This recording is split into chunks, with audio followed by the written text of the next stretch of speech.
We're moving on to our safety panel next. We've addressed the foundation of education and health, and now we're looking at what impacts do those and other issues have on the safety that we've enjoyed in our community. What are the critical issues, and what are we doing about that? And with us, we start with Ken Hohenberg. He is the Chief of Police with the City of Kennewick. Then we're going to be going to Brian Ace, the Executive Director of the Boys and Girls Club. And we'll end with JoDee Garretson, who is the Executive Director of the Support, Advocacy, and Resource Center. So please welcome Ken.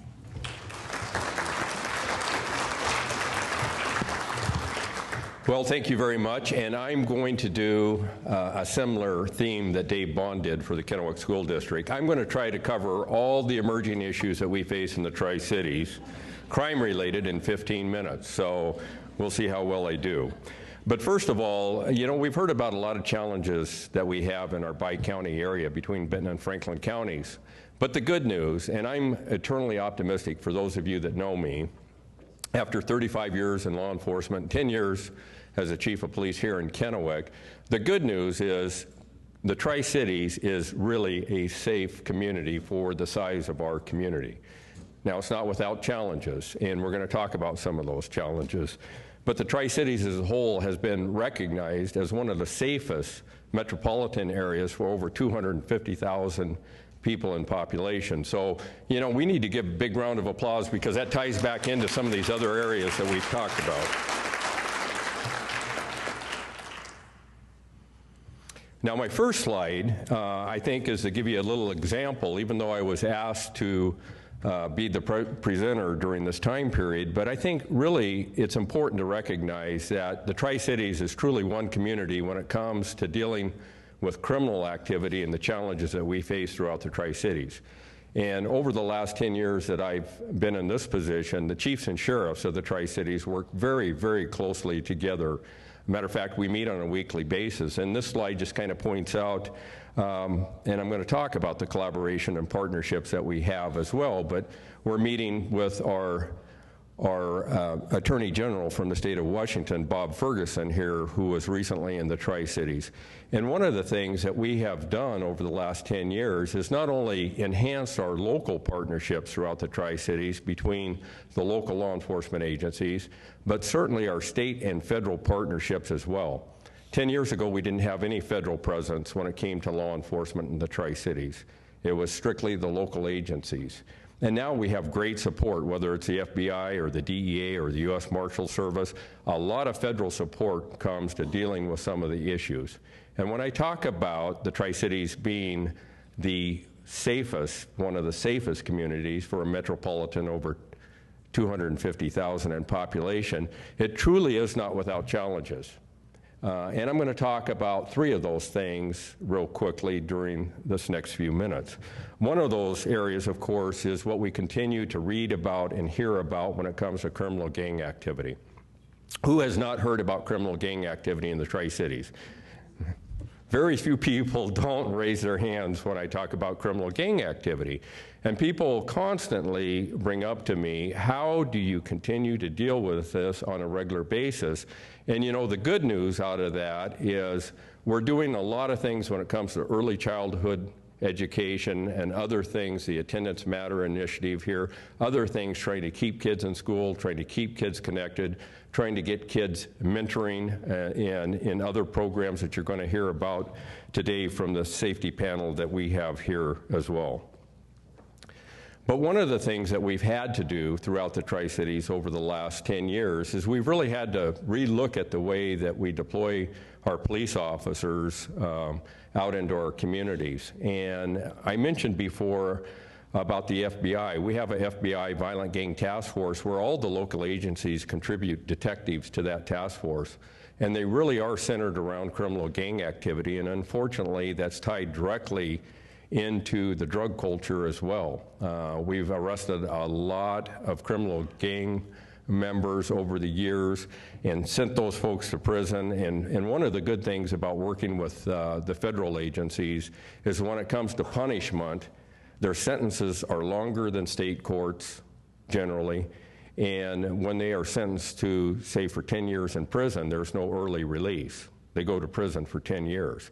So it does get them off the street longer. Now, that's a good thing for a community when you have a career criminal, a violent offender that is out preying on other people and their property. However, the sad news is that we pay a lot of money across this country for incarceration. Our Metro Drug Task Force, that I think most people are very aware, we have a very robust Metro Drug Task Force that works throughout Benton and Franklin counties. And this past year, we've actually made it stronger by facilitating a stronger relationship with DEA, the Drug Enforcement Administration. They're co-located together. Our Metro Drug Task Force officers are federally commissioned. It gives them more resources and more opportunities to have a greater impact on the crime in the Tri-Cities. I mentioned the U.S. Marshal Service. They have a presence out of the federal building in Richland. And several of our agencies have detectives assigned to that task force as well. And the good thing about that is when you have people that have warrants for their arrest and they're still out causing crime and committing crime, it's great to have another avenue where we can help hunt down some of these violent offenders and get them locked up so that they're not preying on our citizens. And then we've also developed, when I talked about redeploying resources, trying to work smarter with the resources that we have. In Kennewick, we have our criminal apprehension team. Benton County recently started their gang enforcement team. The cities of Richland, city of Pasco have their street crimes unit. And the good news about all of that, even though the communities have these independent, proactive teams out there focused on street crimes, is they work very, very closely together. So all of the supervisors that are interworking together in those areas are also helping to make sure that not just their own jurisdiction is safe, but we look at making sure that we keep our community, the Tri-Cities, safer as a whole as well. And I'd be remiss if I didn't bring a little bit of statistical information, since we're trying to really take a good look on what we're dealing with. And this is the crime data for Kennewick, Pasco, and Richland. For about the last 8 years, the chiefs and sheriffs have been looking at the Tri-City community a little bit more global when it comes to what is our crime picture, because somebody can live in Kennewick one day and be committing crime in Pasco, and the next day they're living in Richland committing crime in Kennewick. We know that our criminals don't recognize any jurisdictional boundaries. So many years ago, we got away from worrying about what our crime rate was in Kennewick versus Pasco versus Richland, and really focused on how can we make the Tri-Cities not only safer, but better as a whole. And these 8 different crime categories are what we used to report to the FBI. They were called the Uniform Crime Reporting System that every law enforcement agency across the country had to report to. And broken down by homicide, rape, robbery, aggravated assault, burglary, larceny, auto theft, arson. And when you look at that, the good news is you look at our population increase just for the 3 cities, and going back to the year 2000, and you look at our total population of a little over 125,000, and then you look at 2012 population for the 3 cities at just under 200,000, we've had significant growth in the Tri-Cities, which is great, and one of the many reasons why the Tri-Cities is such a great place to live. But you look at how likely you are to be the victim of a crime. That's measured by crimes per thousand. And that is that next area that is down toward the bottom part of the slide. And if you look back in the year 2000, the likelihood was, for the crimes per thousand, we had 47.5 crimes per thousand. You look in 2012, we're clear down to 31 crimes per thousand. That's a significant drop on how likely you are to be victimized by a crime. However, in that news, if you look at violent crime and the category of above property crime there, you can see that in 2012 we had 505 cases of violent crime. And one of the things, people look at homicides, they look at homicide rate, and we have a very low homicide rate if you look at the size of our population in the Benton and Franklin County area. But the reality of that is, going back to our health panel, you know, our hospitals throughout the Tri-Cities, our paramedics, the way people are trained, we save a lot more people than you did 20 years ago. or 25 years ago or 50 years ago. So when you're looking at the homicide rate, you're a lot better to look at the aggravated assault rate, because that gives you a truer picture on the type of crime, the violent crime that we're dealing with a drive-by shooting where somebody may get shot, but they don't die. They get taken to the emergency room and they get treated and they recover from that. I do have a short video that I want to play, and this is from an actual gang member that's currently in prison. The male in the video is a gang member that we arrested in Kennewick. He was convicted of a drive-by shooting and sentenced to 41 months, and his earliest release date is April 4th of 2015 from Coyote Ridge. In this particular case, he was the driver of a stolen car out of California in the Tri-Cities.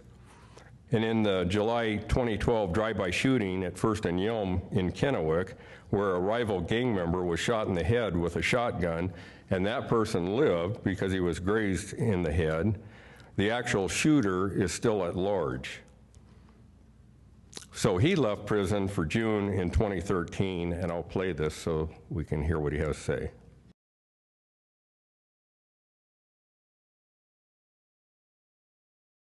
It seems like from our perspective, a lot more gang members are carrying guns these days. Since you've been back, have you noticed that more guys are packing heat? It is true, and the scary part about it is they're getting younger too.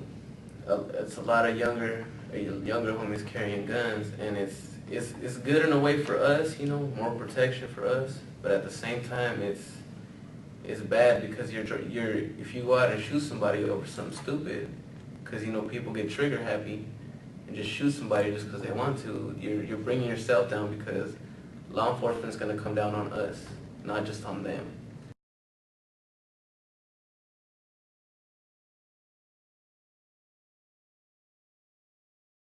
And I don't know if everybody could hear that or not, but one of the things that he was talking about as our detective interviewed him was he knew that there was a strong presence of police in the Tri-City area. And he knew that committing crime in the Tri-Cities, and when there was gang activity in the Tri-Cities, the response from law enforcement was overwhelming.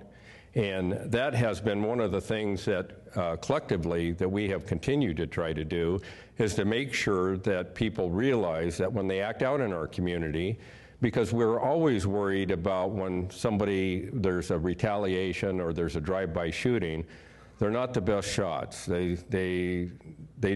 Oftentimes they don't hit each other. Sometimes they hit innocent people. Fortunately, that hasn't occurred very often in the Tri-Cities, and that's the reason why we've taken such a zero-tolerance stance throughout the Tri-Cities on dealing with criminal activity. But the reality of it is a strong law enforcement component is a key to ensuring that the problem doesn't get worse. The challenge is, how do we as a community ensure that we intervene early on and prevent that from occurring to begin with? How do we keep kids out of gangs? And there's a lot of opportunities for us to do that as a community as well. Another thing this slide just represents, just in Kennewick, the amount of people that we are seeing carrying guns now and other weapons, which when I hired onto the police department in 1978, it was very uncommon that we would come across a firearm, let alone some other type of a weapon in dealing with a criminal. Most people knew that there were enhanced penalties for being armed while they were in a commission of a crime, and so those things didn't occur as often. But now this is a regular occurrence that our police officers see throughout the Tri-Cities. And we know that that just the mere presence of police officers is not the answer to resolving the problem. The challenge is that I say criminal gang activity, I think it's on the forefront because we see it a lot in the media. It does drive a lot of attention when there's a shooting in one of our communities. But the reality is there's other areas that are equally important, if not more important in my viewpoint, that we need to stay focused on and maybe even become refocused on. And one of those areas is violence against women. There's a lot of different initiatives. There's a lot of great work that's being done in the Tri-Cities, whether it's human trafficking or domestic violence or sexual assault. But the general theme of violence against women, there's a lot of opportunities for us to have a closer collaboration and work stronger as a Tri-City community to prevent that.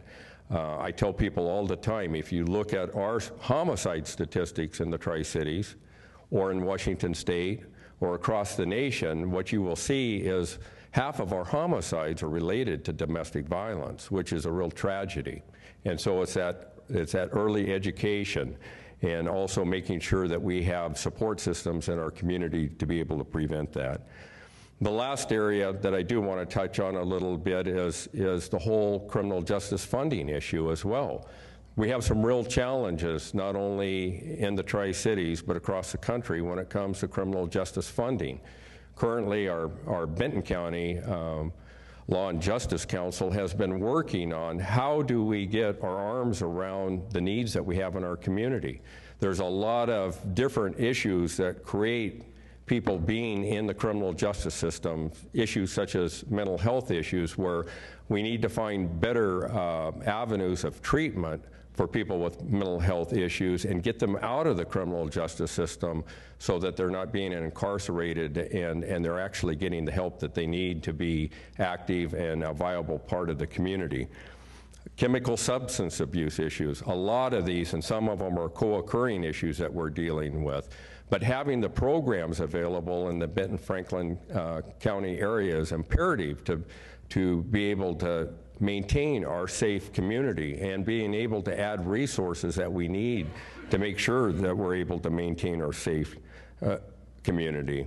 And the initiatives that United Way has embarked on, whether it's Our Babies Can't Wait or Success by 6, and certainly the last one, Attendance Matters, is a huge, huge issue when it comes to ensuring that our kids are going to be able to not only get through school, but graduate through school so that they can be productive in our communities.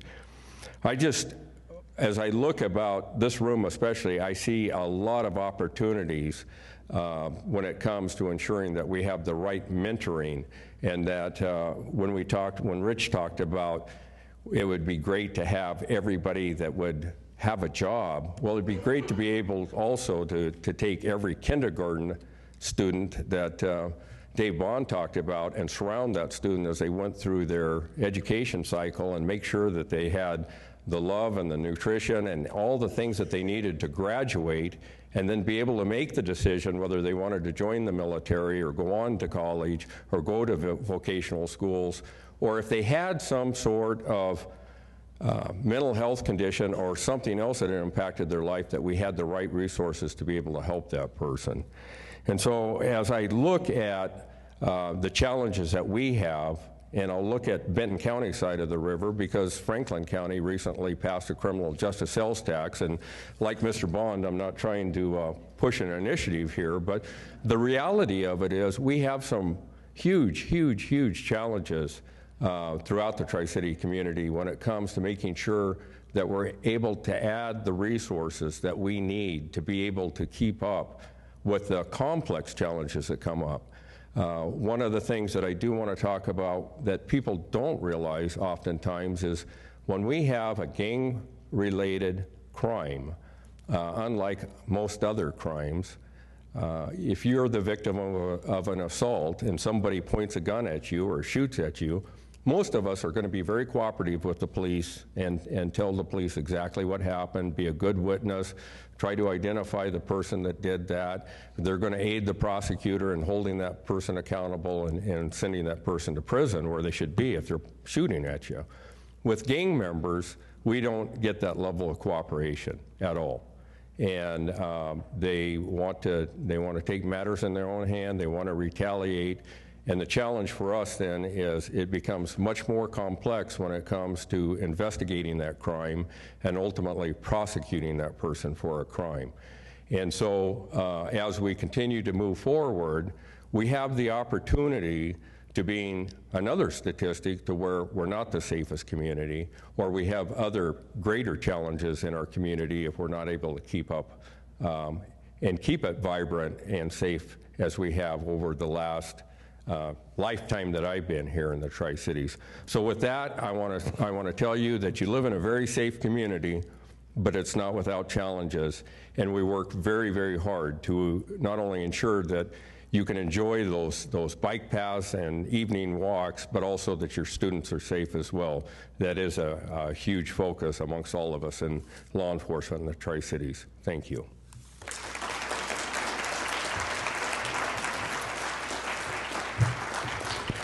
And with that, speaking of our future, and really my privilege to introduce Brian Ace, who is the Executive Director of the Boys and Girls Club, and certainly a good friend of all law enforcement and all the kids in the Tri-Cities. Please welcome Brian Ace.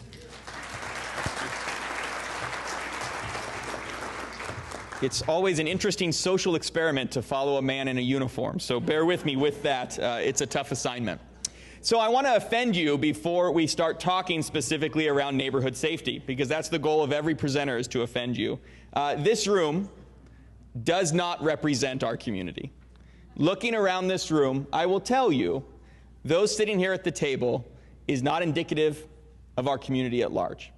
And I want to point that out for one very specific reason. Is I want to ensure that everybody in this room, as you heard the two panels before that and then the one following this, realize that you cannot sit at the table you're sitting at with a consumer-based mentality. The issues that we're talking about pertain directly to you as advocates for change. And so as you think of these questions that Leanne has posed with her ACT strategy, think about it from that perspective. And as we talk about neighborhood safety, don't necessarily think about the neighborhood in which you live and maybe the neighborhood in which you raise children, because your neighborhood may not look like what we're about to talk about. What I want you to continue to think about is the neighborhood that we should have for all kids in Tri-Cities and what that should look like. So this is going to be a little bit different. I'm not going to try to replicate what Chief Hohenberg did, because his data is incredibly accurate. And so the reality is that our neighborhoods here in Tri-Cities, they are relatively safe places. And in no way are we going to look at something different than that. But what we're going to talk about is what some building blocks are specifically to neighborhood safety. So looking at neighborhood safety as a shared responsibility. So show of hands on this question, excuse me. Are neighborhoods more safe now than they were 50 years ago? If you think neighborhoods are more safe now than they were 50 years ago, please raise your hand. That's very hesitant raising, but nice and high, okay? If you think neighborhoods are less safe now than they were 50 years ago, please raise your hand. Okay, it's very interesting that we talk about this question, because from the crime statistic data, it's actually about the same. But if you look at 1960 to 2010, you see a bell curve when you look at crime rates specifically. And what you see is that they increased towards the 80s and early 90s, and here we are, based on the great work of law enforcement and other partners, on that decrease once again. So when we talk about neighborhood safety, I want to eliminate the dialogue of crime data, because we can't assume that crime data is necessarily the predictor of what a safe neighborhood feels and looks like. So that's a very important piece as we talk about this. So neighborhood safety is about more than just crime. So real quick, because we have a little bit of time, as you look at this picture, what do you notice from this photo? What's different than what we look like now in our neighborhoods? Nice and loud, one at a time. Okay, that's interesting. So I didn't grab that from the picture, but male influence in a household is something that's incredibly important. And as we talk about neighborhood safety, we're going to talk specifically about that. You're right. What else? Where are these people sitting? Front porch. Okay, we've added two major construction pieces to our residential homes nowadays that have changed the way we view neighborhoods. One is front porches have by and large been replaced by back decks, garages, so on and so forth. And what else do you see around houses that you didn't see as much years ago? Fences. Okay? This is an interesting dynamic as we look at this. And I'm not trying to place judgment on this by any means, but just an experience of those in the room. When you grew up as a child, where did you play? In the street, right? In front of your house. That's where all good play happens, is in the street. Chief Hohenberg, I'm not advocating for this, but that's reality. Okay, it took place in the street in front of your home. Now, we heard as we talked about the health data from Dr. Perry, what are most of our kids doing nowadays with their time instead of playing in the street? Alone, inside a house, in front of a screen. So when we talk about neighborhood safety, we've got to talk about these as broad pieces.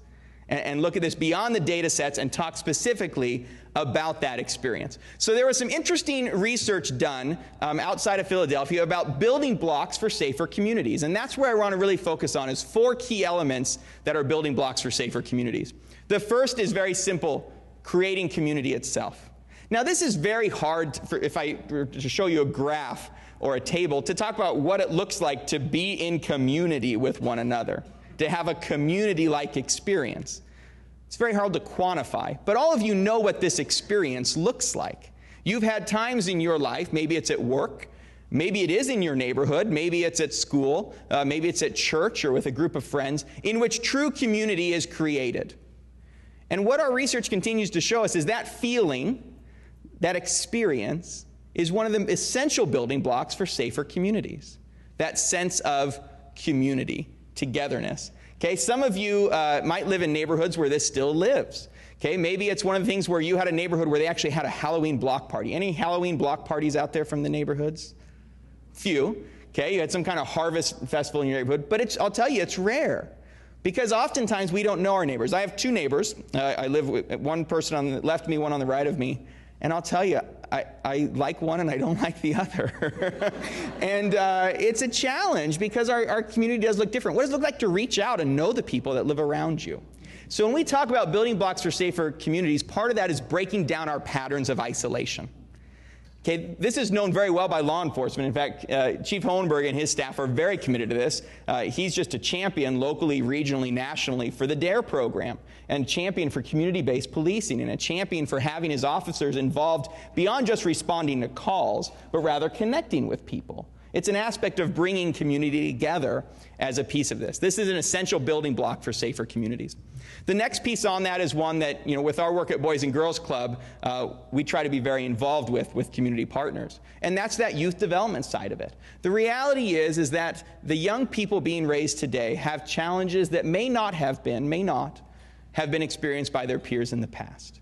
And those are things that we have to understand and incredibly work towards. I see a lot of youth service organizations in this room. Todd Kleppen here, and I see Adon and others. And I think one of the things that they would affirm as a piece of this related to youth development work is the need for mentoring. We've heard that a couple times. And mentoring, oftentimes when you hear that, it can look very formal, big brothers, big sisters type, once a week go to a baseball game.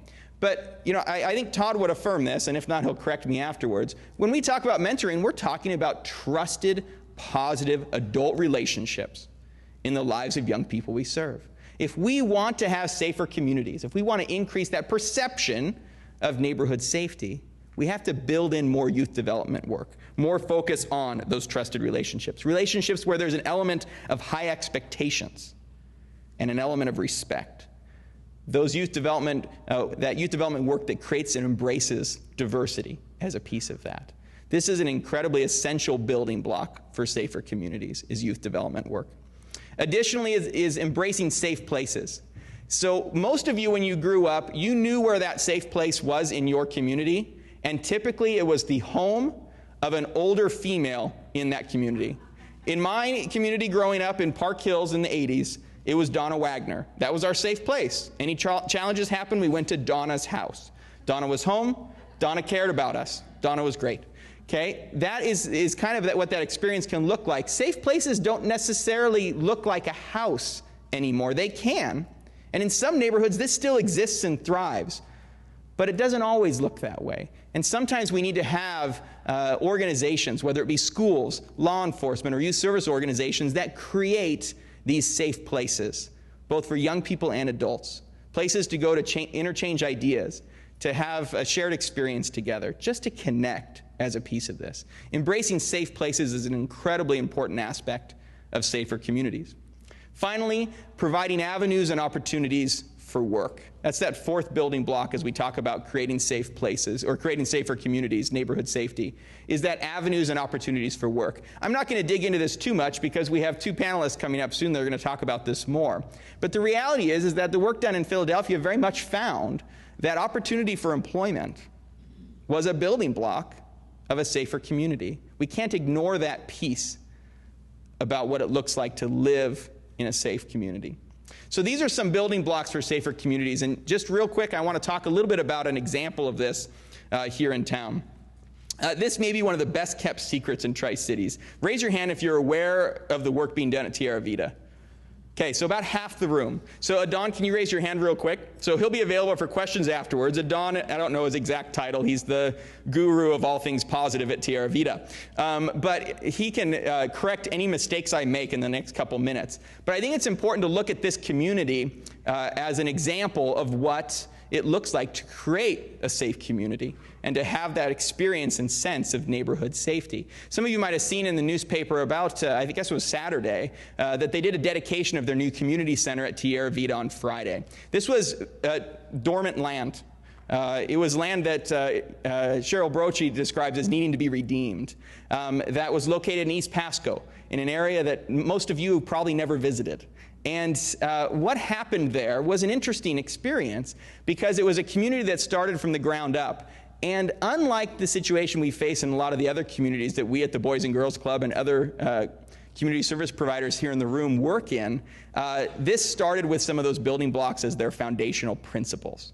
And so it's a very interesting piece to see on what this looks like. So we now have a neighborhood of single-family homes, condominiums, some rental units, a thriving community center, cafe, meeting spaces. And I'll tell you, the Tierra Vida community really does live out what these building blocks look like. Creating community, they constantly have activities in which the community members can participate, both through the Homeowners Association and through other avenues as well. So the ability to come together as a community and celebrate things together, to honor and recognize milestones, to engage in learning experiences together there at Tierra Vida.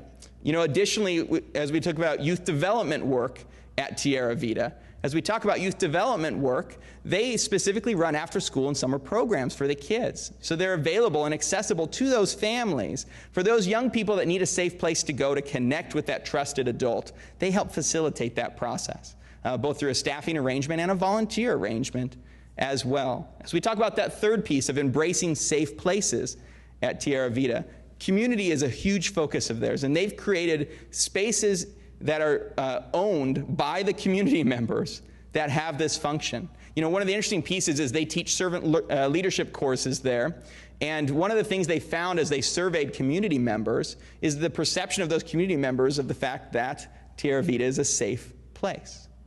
Okay, incredibly positive piece there. And that last one, provide avenues and opportunities for work. Very instrumental in this.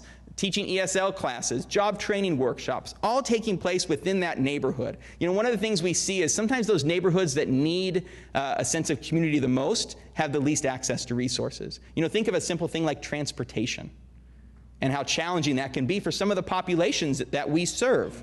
And so having things take place within that area where you live and work is an incredibly essential piece of this. The challenge that we have is taking a Tierra Vida model and trying to make it happen through community support where it's not foundational in the way that community is developed, but it's a community of challenge. And then how do we go about increasing that sense of neighborhood safety through these factors? That is the challenge that we have as we look at neighborhood safety, is that our crime data shows that our neighborhoods are safer places than they were 20 years ago, much safer places.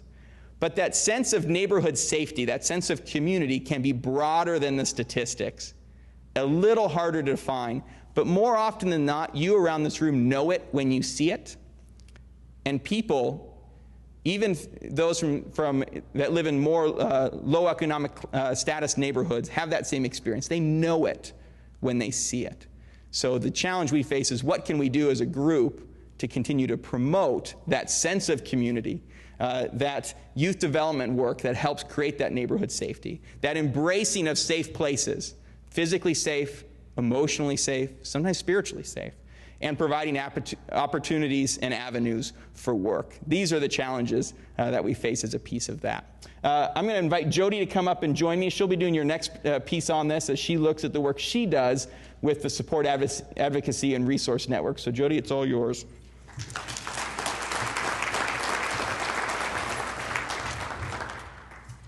Hi, my name is JoDee Garretson, and I've been at SARC for about 17 years. And my purpose here today is to give you a bit of an idea of what abuse and neglect is looking like in our community, and really what has been being done about it and what needs to be done. I certainly can't tell you precise numbers. What I can tell you is that when I started at SARC, 17 years is a long time, and so a lot changes. We had about 149 clients. We now have about 400, so there's quite a bit more. And there's, of course, a lot of reasons for that. There's awareness that has gone up. There's our population has increased. But so there's a lot of reasons for that. But to give you an idea, we have 300 new children every year that come into our center, and we're only a piece of where the services are being provided, and we're only one of the people that are seeing the kids. We know that in Benton and Franklin counties in law enforcement, approximately 520 children, their cases were investigated for child abuse. And so that's somewhat of a number to go by. But I also want you to see a picture of just some of our kids to make it a little bit more real to you. And of course, we've had sign off on pictures to be able to show this. And then talk about, like I said, what we're trying to do to prevent it. This is one of our little guys. Unfortunately, he had been sexually abused by his uncle and also had been physically abused by his mom. And this is what we're not wanting to have happen to our children. We don't want to have our camp any longer. At SARC, we have a 1-week summer camp, and it's awesome, but we shouldn't have to have it. These are just a few of our kids. And again, just to put a picture on it, you know, one of the little girls there in the front, she's come a couple of years, and her story is that she had to go from room to room at hotels to beg for food because her mother didn't have the money and sent her out begging for it. And the other way to make money was to traffic her. And so the mom would traffic her to get food and have her sleep with a variety of people. And that's not uncommon on our little ones. The one I was missing that had a little accident on my pants that day at Chuck E. Cheese, but that little girl was 6 years old, and she had been being trafficked for 2 years. So when she was 4 and 5, being trafficked by her mom, together they would find people and to raise their money. So it's happening in our community, and they look like all of us, and they look like all the kids that you see. And yet we look happy here because in our camp, most of our kids have never gone to the movies, and we take them to the movies. Definitely hardly any have gone and played miniature golf, and we do that, and we try to give them some good experiences. But just again, this is just to give you a little bit of a face, but some things that we're doing differently, and not to, just to add on what was already said about how to make things safer. The way we're going about prevention is a bit different. We really want to make sure that violence prevention, when we're looking at offenders and victims, is really placed on the offender. It shouldn't be placed on victims to keep themselves safe. It's not right. We still do definitely in our programs go into the schools and teach safety techniques, and certainly we want high schoolers to know about date rape, drugs, and how to keep themselves safe. But we have to go deeper than that. We should be creating people who wouldn't want to hurt anybody. It needs to be primary prevention, and so we want to put a lot more onus on the offender. Our sessions now are multi-session, so we can dig a little bit deeper. Like I said, we're trying to help the kids grow up to not want to do something like that. Now, in the Search Institute, many of you have heard about, because United Way had been talking about the developmental assets. The more developmental assets our children have, the more responsible citizens they have. And so, like in our programs at SARC and the prevention programs, we looked at the ones that we could add. So, for example, social responsibility, empathy, respect for oneself and others, assertiveness, gender stereotyping, reducing that. If you have a person who respects others, who is empathetic and believes in social responsibility, those aren't people who hurt kids. And so in our programs, we're trying to build those in. Oh, even the kids, a big thing for them is knowing how to handle their feelings, and that's a big component too, and how to handle anger management. Bystander intervention was the last one. This is something that is huge and that we all need to be more involved in.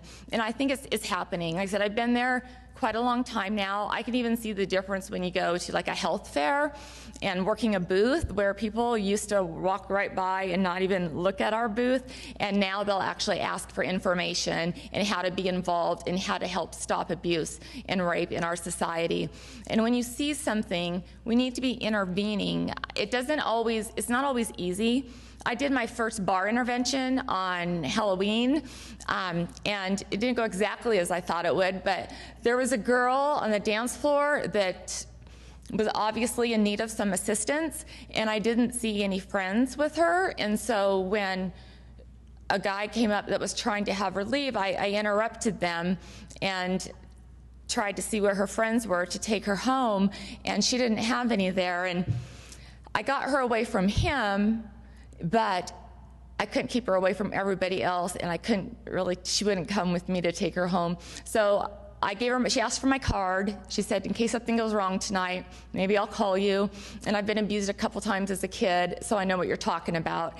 And so whether that made a difference or not, I don't know. But those are the things we have to do. It's uncomfortable, and it's awkward. She actually she told me I was hot and asked for my phone number. So I don't know, but I'll take any flattery I can get, though. But I'm just saying, when these things come up, even if you're not comfortable, it's our job. It's our job to help each other. Some of these little people here, years ago, he's gone. At Columbia Industries, they had helped us build some little people, and we've built some new ones now. But it's just an awareness project. 'Cause in our community, it's also our responsibility, like I said, to keep each other safe. We need to be aware of what's actually happening. No, this is not a common representation of our community, as Brian had mentioned. However, when you look at the kids that are being abused, they come from all walks of life, which you see in the other picture. And we need to be educated and involved. This is a walk that we do. And being willing to help those who need you. And Brian had mentioned that in a different way, a house in the neighborhood. It's that same concept, that you need to be that person that people can go to, or that person, even more important, that you go to them, and that we're all looking out for each other. And we all have to work together. And this has been mentioned in a variety of ways. These are just some of the task forces that I'm involved in, and I know there's way more, but this around child abuse and trafficking. There are so many different things as you look on here that is happening in our community, and this is so critical. The Pasco Discovery Coalition, I just wanted to speak about that for a second, because we meet out there at Terra Vita, and it is just a wonderful community. But it's an interesting thing that we have going with the Pasco Discovery Coalition. There is a grant that we have, and it's focused on the neighborhood of East Pasco, and is looking at ways to go into the community and trying to reduce gang violence, especially with youth, and substance abuse and alcohol abuse, and focusing on a specific target area to be able to make a difference. We went door to door handing out surveys to, again, see the perception of the community, as Brian was mentioning, and then taking those surveys and having a town hall meeting. It's on November 14th. It's actually open to the community. It's down at Ochoa. And being able to talk to the community members and give resources on how we can make a difference within a community, and to try to replicate that in other places. So there's a lot of different types of work that is going on, but we need to be involved in this way and have everybody working together in order to make that difference. And so the overall health and neglect and abuse prevention is getting better in a lot of ways. There's a lot more research now on how to understand best practice in prevention. Like I said, our state funders, we can't receive funding for prevention if we don't do things in a certain way. We have to have multi-sessions. We have to have multiple modalities. We have to have certain things involved in our curriculum to make sure that it's actually best practice. One thing that we have changed in curriculum at SARC this year is adding the human trafficking component, because that's a problem. And then also adding pornography addiction to on the internet, because that's a gateway into a lot of abuse. I'm not saying everybody that looks at porn abuses someone or rapes someone, but what I am saying is those that do, oftentimes that's where it started. And so it's pretty scary, and people need to be aware of it. And it also seems that victims are coming forward at an earlier age. And I think part of that is that we're talking about more as a community. People are willing to talk about abuse, and so they're more willing to come forward and know that there's somewhere to go. Offenders are being caught earlier in their offending career.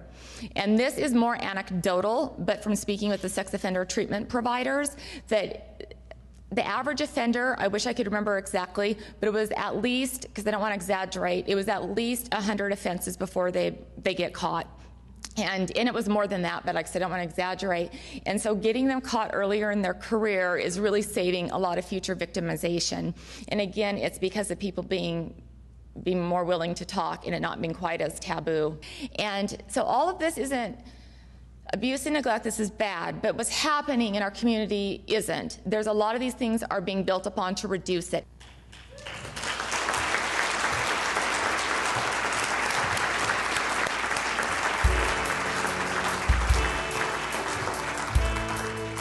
And what a great way to wrap that segment on safety in our community with a segment that was full of good news and bad news and hope.